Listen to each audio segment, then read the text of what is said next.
Hello and welcome back to multibagger YouTube channel. आज की इस वीडियो में हम बात करेंगे कि जो ट्रेडर आखिर पूछते हैं कि हमें 1:1 रिस्क रिवॉर्ड रखना चाहिए या फिर 1:3 या 1:2, या फिर अगर हम बात करें मल्टी बैगर में तो हमें 1:5 रखना चाहिए या नहीं, या 1:10। तो देखिए, जो भी इन्वेस्टिंग करते हैं यानी कि जो बड़े टाइम फ्रेम के लिए मान लो आप 1 महीना 2 महीना या 1 साल के लिए अगर निवेश करते हैं तो फिर आपकी ट्रेड मल्टी बैगर ट्रेड के अंदर आती है।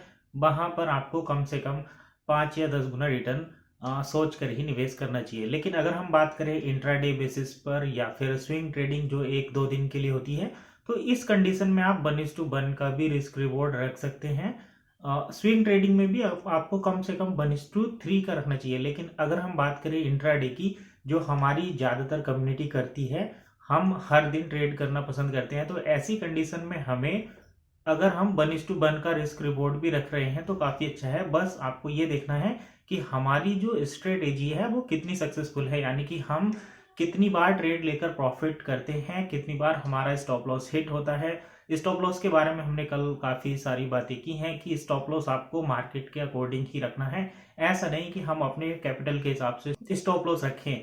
स्टॉप लॉस की क्वांटिटी या स्टॉप लॉस को मैनेज करने के लिए, जैसे मान लो कि आपके अकाउंट में पैसे कम हैं, आपको 10,000 कैपिटल से ही ट्रेड करना है और आप जो है रिस्क जो है वो कम ले सकते हैं, यानी कि 400-500 रुपए का रिस्क अगर आप ले सकते हैं तो अपनी पोजीशन साइजिंग को कम कर दें। यानी कि आपकी अगर क्वांटिटी कम रहेगी तो आप बड़ी ट्रेड ले सकते हैं, फुल एनालिसिस चार्ट का कर सकते हैं, तभी आप उसमें प्रॉफिटेबल हो पाएंगे।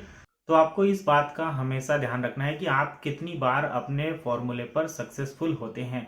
तो यही था आज की इस वीडियो में। हमने रिस्क रिवॉर्ड से रिलेटेड टारगेट देखा कि किस तरीके से हमें अपना risk to reward ratio decide करना चाहिए। आपको कभी भी अपने टारगेट से बड़ा लॉस डिसाइड करके नहीं चलना चाहिए।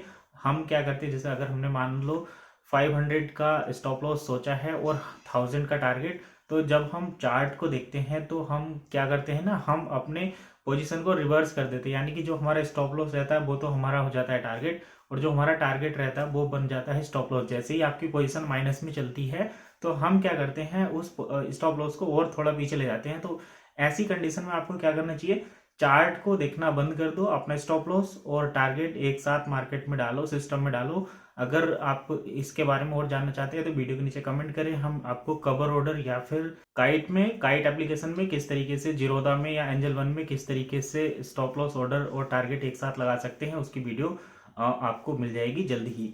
तो फिलहाल वीडियो में इतना ही, मिलते हैं नेक्स्ट वीडियो में, तब तक के लिए कीप वॉचिंग।